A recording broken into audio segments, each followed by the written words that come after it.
Stephanie Ross, whose brilliant essay in the Register in 2003, "Is This What Democracy Looks Like?"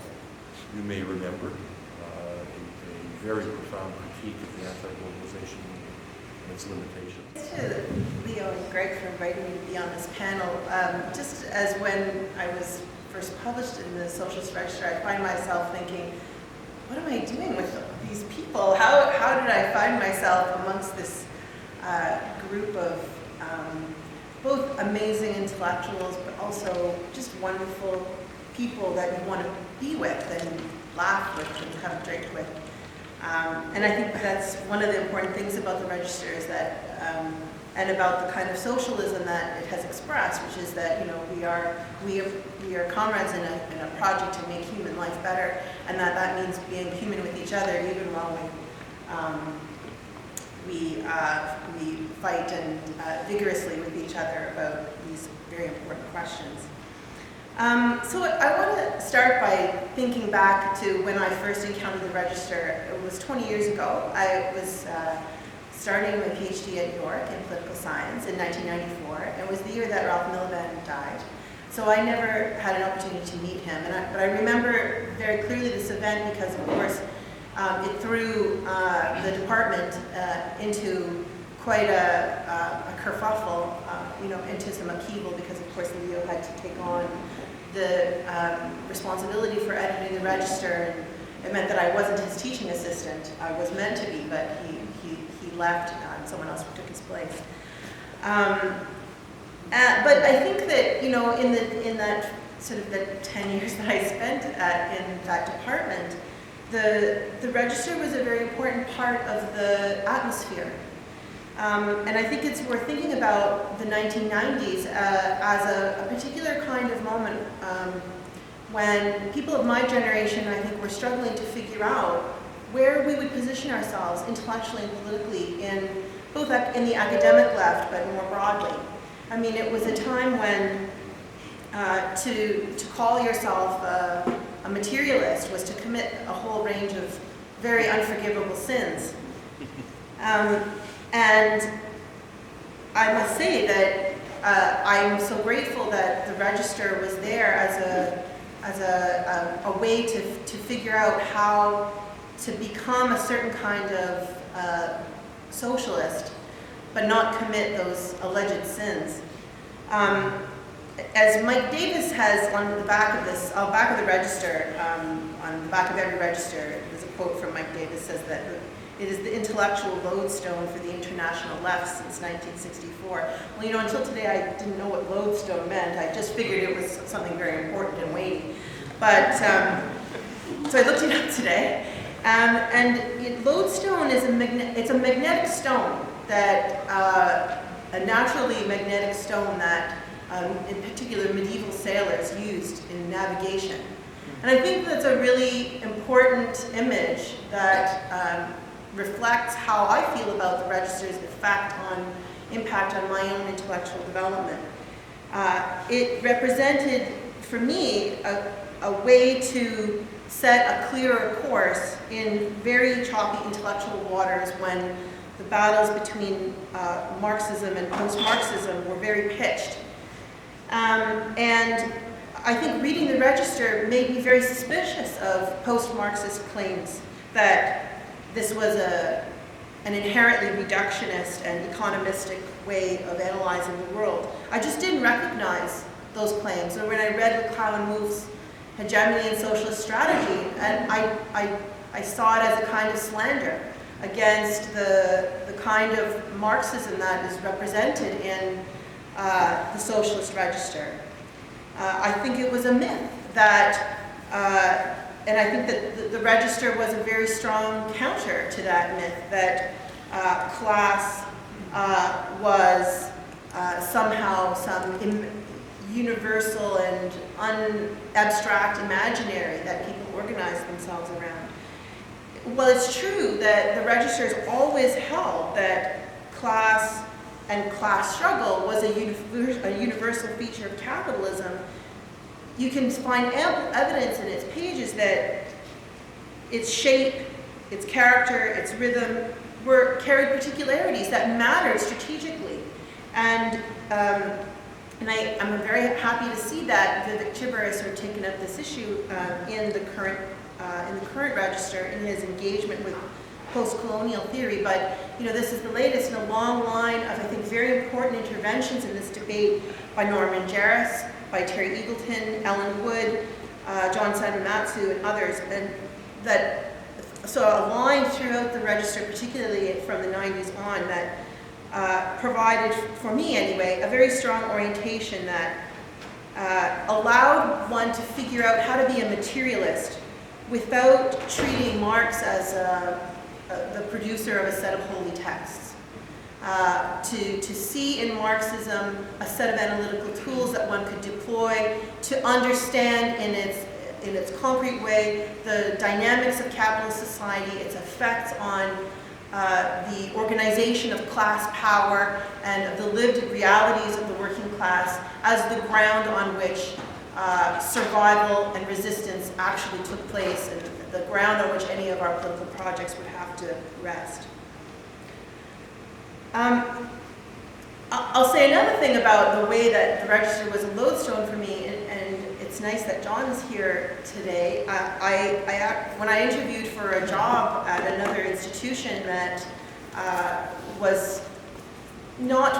did not have, I think, a very strong appreciation for Marxism or political economy, and I was a bit nervous about interviewing there, and I actually read in preparation the night before my interview, John Saul's article in the 2004 Register, in which, amongst other things, he makes some lovely statements about what it means to be a socialist, and that was also a lodestone for me. It was a lodestone moment for me. I felt like, yes, this is the kind of academic I want to be, and this is the kind of politics I think academics need to express in their work. And I'm part of a community that believes that and knows how to do that. And well, if the interview committee doesn't like it, well, I'll have to find something else to do. It luckily didn't turn out that way, but I appreciate the way in which John's essay and many other pieces in the Register has that kind of grounding effect, particularly when academic faddishness and the fetish of the new kind of threatens our ability to understand and appreciate what's really important to analyze and hold true to. Judy also talked about how she came to be published in the Register. I have a slightly different story. The Register, the piece in the 2003 Register is my first serious published work. But I wrote that paper about the dynamics and internal tensions and contradictions of what we were then calling the anti-globalization movement, not for the Register. It wasn't a commission piece. I wrote it kind of in a fever after having been to Quebec City and trying to make sense of what had happened there, and was very excited about it. I really should have been writing my dissertation, but I couldn't help it. I had to write this piece. And I saw Leo walking by a restaurant that I was sitting in, and I had a copy of it. I had to give it to him. I wanted him to see it. So I was so excited, I actually fell up the stairs at Momo's, and I hurt myself very badly. I have a scar from that. But I just popped up, and I continued on, and I shoved the piece into Leo's hands. And not with any intention that it should to become part of the pages of the Register. And he reprimanded me for wasting my time on side projects. But he changed his tune after he read it, and I'm very grateful that that piece has come out. And I think, like Judy, the response to that piece was beyond what I ever had expected.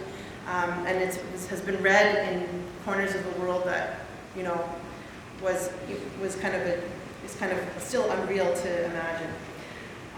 So I still have I have a Socialist Register scar on one of my feet, and I wear that proudly. Okay, so let me say a couple of more serious things about about why I think this particular volume is very appropriate to be the 50th anniversary volume of the Register. Because for me, a person who studies working class organizations, for me the Register has been a really important source of a particular kind of class analysis that I think is central to us figuring out any kind of way forward in our collective resistance against the harms that capitalism does to us.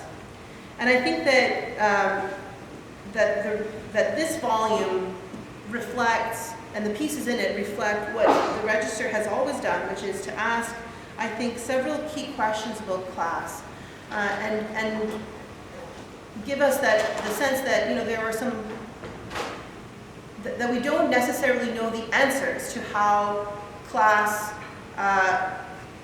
dynamics or organizations will emerge and what kinds of agency will be produced, but that we have a certain kind of way of looking at the structure of capitalist society that gives us some capacity to think about class in a more open way and inform our strategic thinking. So I think that the Register asks these three questions. One, how do we understand the processes of class formation, both in general, but also in terms of how the specific effects of capitalism, as it is constantly revolutionizing itself, have on the structure of class life. In particular, how does the changing practices of capitalists shape the material conditions of work, the division of labor, both technical and social, whether or not, who is included or excluded from political power, how is cultural power organized in class terms, how does the spatial organization of living affect class capacities and experiences, how does the maldistribution of time and of the responsibilities for social reproduction affect class power, how does class intersect with other inequalities. In other words, the Register has always asked a set of questions that take seriously the way that class inequality and class power is produced and experienced in a variety of aspects of life, not simply in the workplace, and take seriously the need to understand the strategic implications of those aspects of class. And in this volume, we have the example of Gupta's article on the Walmart working class, which I think is really important reading, particularly as a case study of the kind of class agency that is being generated by those who are the product of a particular strategy of accumulation that Walmart has adopted, and in fact producing a whole series of challenges to the established organizations of the working class, even if they don't necessarily have all the answers to how to reestablish working class power. Similarly, Ursula Hughes has an amazing essay in this piece, in this volume, about unpaid labor and using Marxist tools to understand the rise of unpaid labor, both in the productive and the reproductive spheres. And she, I think, says something that's worth quoting here. She makes a very strong case that the rise of forms of cultural or creative labor is not different in kind, but can be understood through Marxist tools, even if the kinds of experiences that creative workers do have some qualitative differences. But she says here, and I think this is a really important insight that we should remind ourselves of, that capitalism is a social relationship in which workers play specific roles in relation to the production of specific commodities. This relationship relies crucially on workers' consent. If we can't understand this relationship in its specificity, we cannot identify the critical points in the processes of production and distribution where workers' agency can be implemented to some effect. In other words, it's not enough to imagine a working class, but it is our responsibility to study it in its specificity, even as we agree that there is some common experience of class inequality that structures our lives in general. Ian MacDonald's essay on labor in the city is also equally, I think, important in that he makes the case that workers and unions in particular are increasingly urban and have a role in producing the spaces in which capitalism exists, and that has very important strategic implications. I think the second important question that the Register has always dealt with is what the relationship is between existing working class organizations and these ongoing processes of class formation.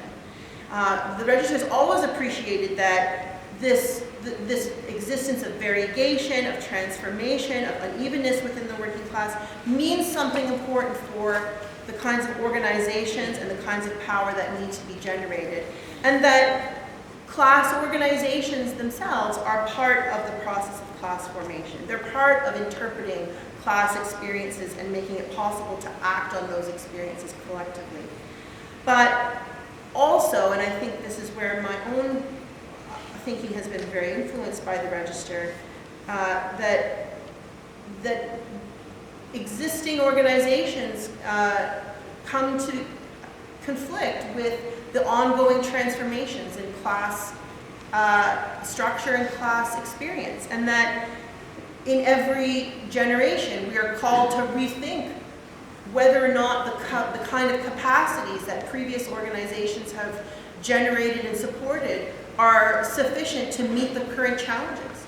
And again, this year's Register is full of, I think, sober examinations of existing working class organizations and whether or not they can represent in the kinds of cultures of solidarity that Fantasia referred to, and in their strategies and tactics, the new working classes as they are being reorganized. The final thing that I think that the Register asks us to confront is what concrete practices are needed to make the development of the kinds of capacities we need possible. Last year's volume, perhaps, on the question of strategy, addressed that most effectively. But I think that what's important to be left with is this idea that the Register represents a set of resources that we continue to need as we try to make sense of the transformations that capitalism continues to impose upon us, and that it is important to not dismiss those resources, even if they may not be in fashion. And I appreciate the ability to be part of that community that Leo has given me. Thank you.